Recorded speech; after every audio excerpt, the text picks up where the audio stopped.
Good evening students, I hope आप सभी अच्छे होंगे। आज हम डिस्कस करेंगे हिस्ट्री में डिस्कस करेंगे न्यू चैप्टर जिसका नाम है print culture and the modern. Print culture and modern world से पहले हमने अभी तक अगर डिस्कस करूं तो यूरोप में समाजवाद, भारत में राष्ट्रवाद की बात की हमने। इसी के साथ पहला डिस्कस करते करते हमने एज ऑफ इंडस्ट्रियलाइजेशन यानी आधुनिकरण का युग की बात की। आधुनिकरण में हमने देखा कैसे नंबर ऑफ द कंपनीज आई और सेटअप होने लगी। चाहे वो पहले की बात करें हम प्रोटो इंडस्ट्रियलाइजेशन की, या हम डिस्कस करें आफ्टर जो है कॉलोनाइजेशन, जब पूरे वर्ल्ड में उपनिवेशवाद चल रहा था। तो उसमें हमने देखा कैसे कैसे एक छोटे से कॉमर्स उस पे लेवल से लेके एक मल्टीटास्किंग कंपनी तक, या मल्टी कंट्रीज या मल्टी उसको, तो कंपनियों का डेवलपमेंट हुआ। वो पहले टेक्सटाइल से लेके jute industry, opium and Indigo industries, tea plantation and T industries तक कैसे कैसे, फिर आयरन स्टील, और वहाँ से कॉलोनाइजेशन से फिर इंडियन, अगर हम बात करें इंडिया में कैसे इंडस्ट्रियलाइजेशन स्टार्ट हुआ, कैसे इंडियंस जो हैं पहले एक मिड में रह के एक फाइनेंशियल या बाहर से जो शिपयार्ड संभालते थे या शिपिंग देखते थे, वो कैसे धीरे धीरे इंडस्ट्रियलाइजेशन या इंडस्ट्रियलिस्ट बनने लगे, उसको हमने डिस्कस किया। फिर इसके बाद अब न्यू कल्चर, क्योंकि प्रिंट कल्चर स्टार्ट हुआ जब आप बुकिस और अदर फॉर्म्स देख रहे हो कि आज न्यूज़पेपर और कैसे कैसे ये डेवलपमेंट हुआ, क्योंकि विदाउट प्रिंट कल्चर डेवलपमेंट के साथ कुछ भी पॉसिबल नहीं था। क्योंकि कॉलोनाइजेशन में हमने देखा कि कैसे अब लोगों के जो है आइडियाज़ पब्लिश होने लगे थे, चाहे वो इंडस्ट्री से बेस में हो, चाहे वो फाइनेंशियल हो या अदर उसमें हो। तो हम देखेंगे यहाँ पर कि प्रिंट कल्चर कैसे डेवलप हुआ। तो print culture first one new chapter है, तो इंट्रोडक्शन देखेंगे यहाँ पर। तो यहाँ पर नया कल्चर जो था कैसे डेवलप हुआ, जो पूरा प्रिंट से रिलेटेड था। तो यहाँ पर इंट्रोडक्शन में लिखा है, it is difficult for us to imagine a world without printed matter. जो प्रिंट मैटर था, इसमें आप देख पा रहे हैं, इससे पहले अगर हम इमेजिन करें कितना डिफिकल्ट होता होगा, क्योंकि चीज़ों को याद रखना है ना। जब आप चीज़ों को रिमेंबर नहीं कर पा रहे हो, आज के उसमें आप सब कुछ सेव करते हो, सब कुछ डायरी पे नोट किया जाता है ना, सब कुछ अपने जो नोटबुक में नोट किया जाता है। तो कैसे लोग पहले आपने देखा, एजुकेशन भी थी तो डायरेक्ट जो है जो टीचर्स होते थे वो बोलते थे, और सामने से जो उनके स्टूडेंट्स हुआ करते थे वो उसको सुनते थे और फिर रिकॉल करते थे। तो इस तरह से डायरेक्ट जो है वॉक टॉक के थ्रू से ऐसे डायरेक्ट एजुकेशन का होता था। इसी तरह से रूल रेगुलेशन बनते थे, इसी तरह से जो भी है पूरा चल रहा था प्रोसेस। लेकिन आज के युग में जहाँ पर प्रेजेंट टाइम हम लोग हैं, वहाँ पर क्या है, विदाउट कोई भी रिटर्न आपके पास ना हो, कोई पेपर ना हो, उसमें डॉक्यूमेंट ना हो, तो आपकी बात नहीं मानी जाती है विदाउट रिटर्न। तो कैसे लोग पहले रहते होंगे, पहले कैसे लोगों को बात याद रहती होगी, कैसे ड्राफ्ट बनते होंगे जो आप कुछ परचेज कर रहे हो, कैसे बिल बनते होंगे, कैसे सर्टिफिकेट, कैसे डिग्रियां दी जाती होंगी। इस पे विचार करें तो एक बहुत डिफिकल्ट प्रोसेस के टाइप में, या हम कहें कि कैसे लोग क्या करते होंगे, है ना। चलिए, we find evidence of print everywhere around us in books. अगर हम बात करें तो इसके बाद जो प्रिंट यानी मुद्रित सामग्री के बिना दुनिया की जो कल्पना करना हमारे लिए एक कठिन कार्य है, क्योंकि जहाँ से प्रिंट अवेलेबल है, रिटर्न मटेरियल अवेलेबल है, वो चाहे कैलीग्राफी के थ्रू हो, वो चाहे स्टोन पे हो या किसी ताम्रपत्र पे हो, कहीं पर भी वो चीज़ अवेलेबल हो, हम वहीं पर तक देख पाते हैं कि ऐसा हुआ था। कोई एविडेंस, विदाउट एविडेंस हम उसकी कल्पना नहीं कर सकते हैं। एविडेंस होगा तभी हम आगे की चीज़ों को जान सकेंगे और पता कर सकेंगे। तो इसी के प्रोसेस में we find evidence of print everywhere around us. हम अपने आसपास हर जगह पुस्तकों, journals, newspaper, print famous paintings and also in everyday things like theater programs, calendars, diaries, advertisements, cinema posters at street corners पे हम सब कहीं पाते हैं। अगर हम प्रेजेंट टाइम पे बात करें तो सब कहीं ये देखने को मिलते हैं। We read printed literature, see printed image, follow. हम मुद्रित जो यहाँ पर बात करें printed image, follow newspapers through the news through the newspapers. आज के ज़माने में जो हम जो भी प्रिंट मटेरियल मिल रहा है हमें, and they track the public debates that appears in a print. जो प्रिंट में पहले की अगर हम बात करें, चाहे जवाहरलाल नेहरू की हों, महात्मा गांधी की हों, आजकल आप देखते हैं उनकी इमेज मिलती है, उनके लेटर्स मिलते हैं, जो कुछ रखा हुआ है वो सब है ना, अपीयर्स इन अ प्रिंट में दिखाई देता है। उसी के अकॉर्डिंग हम बात कर पाते हैं या पता लगा सकते हैं कि कैसे उनके आइडियाज होते थे, कैसे उनके विचार होते थे, उनकी बुक्स से, उनकी न्यूज चैनल से, डिबेट से। ठीक है, we may not realise that print itself has a history which has in fact saved our contemporary world. हमें शायद इस बात का एहसास ही नहीं कि प्रिंट का अपना एक इतिहास रहा है और इसने वास्तव में हमारी जो समकालिक दुनिया को आकार दिया। जो हम प्रेजेंट टाइम, कंटेम्परेरी जो वर्ल्ड है हमारा, जो हम इस समय प्रेजेंट टाइम देख पा रहे हैं, जो वर्ल्ड है, उसको इसने एक शेप दिया है, एक आकार दिया है। In this chapter we will look at the development of print.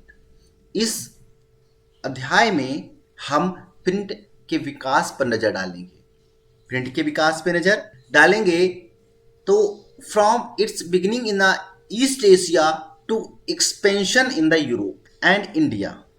कैसे ईस्ट एशिया से यूरोप और भारत में हुआ। We will understand the impact of the spread of technology and consider how social life and cultural changed with the coming of print. इसके बारे में हम इस चैप्टर में पूरा डिस्कस करेंगे कि कैसे जो प्रौद्योगिकी है, जो टेक्नोलॉजी है के प्रभाव के प्रसार के प्रभाव को समझेंगे और विचार करेंगे कि प्रिंट के आगमन से, अराइवल से के साथ सामाजिक जीवन और जो संस्कृतियां कैसे बदल गईं, कैसे लोग एक दूसरे को समझने लगे और कैसे लोग एक दूसरे की बातें करने लगे। Book making before the age of print from अल के नासरी, ये बुक है जो पब्लिश 1595 में ये की गई थी और ये अखल्स ए नासिरी है ना, ये बुक है। This royal workshop in 16th century, much before printing began in India. You can see the text being dictated, written and illustrated. The art of writings and illustrating by the hand was important in the age before print.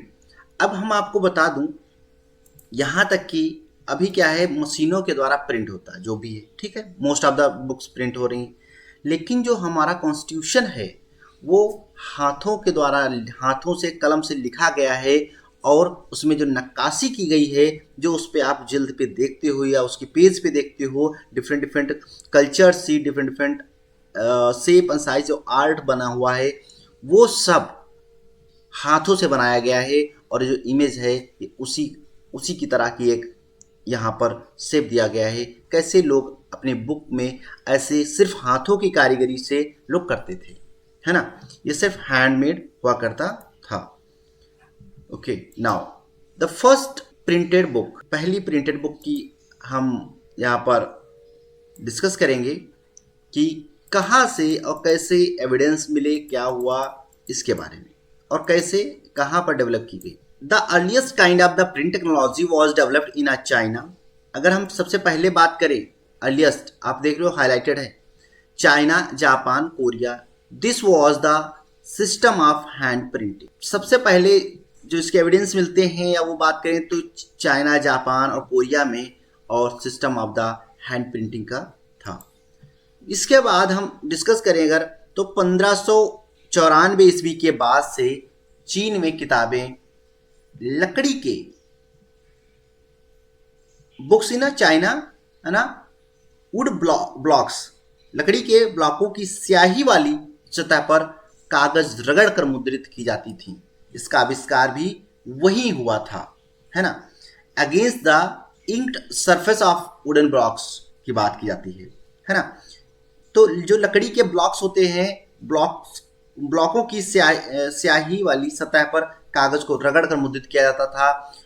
The traditional China, पारंपरिक China में accordion book को मोड़कर किनारे पर सिल दिया जाता था और अत्यंत कुशल कारीगर उल्लेखनीय सटीकता के साथ शुलेख की सुंदरता की नकल कर सकते थे। The imperial state in China was, अगर हम चीन में शाही राज्य बहुत लंबे समय तक रहा। मुद्रित सामग्रियों का प्रमुख उत्पादक वही हुआ करता था, है ना। According book was fold in a stake and supply the carry a beauty of the calligraphy. Calligraphy क्या होता है? ये कैलीग्राफी यहाँ पर लिखा देखिए आप, the art of the beautiful and styled writings. ये एक हैंड राइटिंग होती है, बहुत सुंदरतापूर्ण जो लिखावट आर्ट का सिस्टम ही क्या कहलाता है? कैलीग्राफी। आप इस पेज में देख सकते हैं नीचे, इसे हम कैलीग्राफी के नाम से जानते हैं, ठीक है। Major producer of the printed materials, वहाँ का जो साम्राज्यवाद हुआ करता था, राज्य हुआ करता था, उसे मानते हैं। चाइना पास्ट अ ह्यूज जो ब्यूरोक्रेटिक सिस्टम, चाइना में ब्यूरोक्रेटिक सिस्टम उस टाइम पे पास हुआ, अपोज्ड हुआ, एंड विच जो required it personnel through civil service examination वहाँ पर होता था, जिसके थ्रू इंपीरियल या वहाँ के जो सत्ता या नौकरशाही प्रणाली थी वो सिविल सर्विस सेवाओं के माध्यम से कर्मियों की भर्ती करते थे चीन के उस समय के। तो उसी समय 16वीं सेंचुरी में the number of examination candidate went up and increase the volume of the print. अब क्या है, जब सिविल सर्विस के माध्यम से वहाँ पर परीक्षाएं होती थी तो इससे लोगों में क्या हुआ, अब बुक्स की नीड पड़ी, अब वहाँ पर लोग जो प्रिंट मटेरियल की आवश्यकता पड़ी। तो 16वीं सदी में परीक्षा देने वाले अभ्यर्थियों की संख्या बढ़ गई, जिसमें प्रिंट मात्रा जो थी उसमें भी वृद्धि देखने को मिली। बाई द 17वीं सेंचुरी, 17वीं शताब्दी तक जैसे जैसे चीन में शहरी संस्कृति विकसित हुई, प्रिंट के उपयोग में विविधता भी आने लगी। अ न्यू रीडरशिप रिफर्ड, एक नए पाठक वर्ग ने काल्पनिक कथाओं, कविताओं, आत्मकथाओं और साहित्य उत्कृष्ट कृतियों के संकलन और रोमांटिक नाटकों को प्राथमिकता दी जाने लगी। कहाँ पर? चाइना में, ठीक है। Fictional नैरेट्स, poetry, autobiography, ऑटोलॉजी of the literary masterpiece and romantic place, ठीक है। तो इन सबको वहां दिया जाने लगा। कैलीग्राफी आपसे पूछा जा सकता है क्या होता है? It is a beautiful and styles writing होती है, उसे हम कैलीग्राफी के नाम से जानते हैं। आप इमेज में देख सकते हैं। ओके, नाउ अकॉर्डियंस बुक की बात करें तो इस तरह से होती थी और इस तरह से उनको जोड़कर एक साथ पंच कर दिया जाता था। तो इसे ही हम अकॉर्डियन के उसमें श्रेणी में रखते हैं, या इस तरह से एक में जोड़ दिया जाता था, या आप इस तरह से एक में जोड़। अब पुरानी अगर कुछ मूवीज या कुछ ऐसा देखे होंगे, महाभारत या जो भी मतलब पुराने जो सीरियल्स आते हैं तो उसमें आप इस तरह से देखते होंगे वेदों को, बुक्स को, या कौटिल्य की बात करें तो चंद्रगुप्त मौर्य की, चंद्रगुप्त की बात करें अगर हम, तो उसमें जब आपने देखा होगा तो उसमें कौटिल्य जो थे तो उसमें उन्होंने स्टोन पे भी वर्क किया है, ऐसे भी मिलेंगे। अर्थशास्त्र रिटर्न थी, बहुत सी बुक्स जो हैं ऐसे रील की जाती थी। अगर आप पुराने सीरियल और चंद्रगुप्त अशोका और ये सब देखते होंगे तो उनमें आपको देखने को मिल जाएगा। The traditional Chinese accordion in books was folded and stretched at a side. ये फोल्ड कर दी जाती है, ये स्ट्रेच कर दी जाती है, इस तरह से इनको रखा जाता था। ठीक है, तो ये बुक का एक सिस्टम है जो पहले से रखी जाती थी।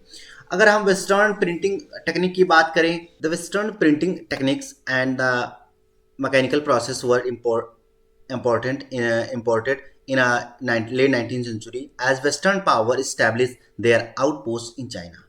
अगर हम यहाँ पर डिस्कस करें तो वेस्टर्न टेक्निक में 19वीं शताब्दी के उत्तरार्ध में हमने देखा कि पश्चिमी मुद्रण तकनीक और यांत्रिक जो प्रेस का आयात किया गया, क्योंकि पश्चिमी शक्तियों ने चीन में अपनी जो चौकियां हैं स्थापित कर दी थी। वहाँ पर टेक्निक सीखना, वहाँ पर प्रिंट करना, इन सब चीज़ों के लिए Shanghai become hub of the print का पश्चिमी शैली के स्कूलों को सुविधाएं प्रदान करते हुए संघाई नई प्रिंट संस्कृति का केंद्र बन गया था। संघाई जो कि एक चाइना का शहर है। अगर हम वहीं from hand printing there was now, हाथ से छपाई के स्थान पर अब क्या होने लगा था, मैकेनिकल यांत्रिक मुद्रण की ओर धीरे धीरे जो बदलाव आने लगा था, यहाँ पर देखने को मिल जाता है। अब हैंड प्रिंट शिफ्ट होने लगा था टोटली मैकेनिकल प्रिंटिंग। तो इस तरह से print in Japan, Buddhist missionaries from China introduced hand printing technology into Japan around 768 to 770 AD। 1768 से 768 से 770 तक एडी तक जापान में बुद्धिस्ट जो मिशनरीज हुआ करते थे, उन लोगों ने हैंड प्रिंटिंग टेक्नोलॉजी डेवलप कर दी। क्योंकि आप यहाँ पर इमेज में देख पा रहे हैं कि कैसे वो लोग काम करना स्टार्ट कर दिए थे, जिससे काफ़ी जो चीज़ें थी वो आसान हो गई थी।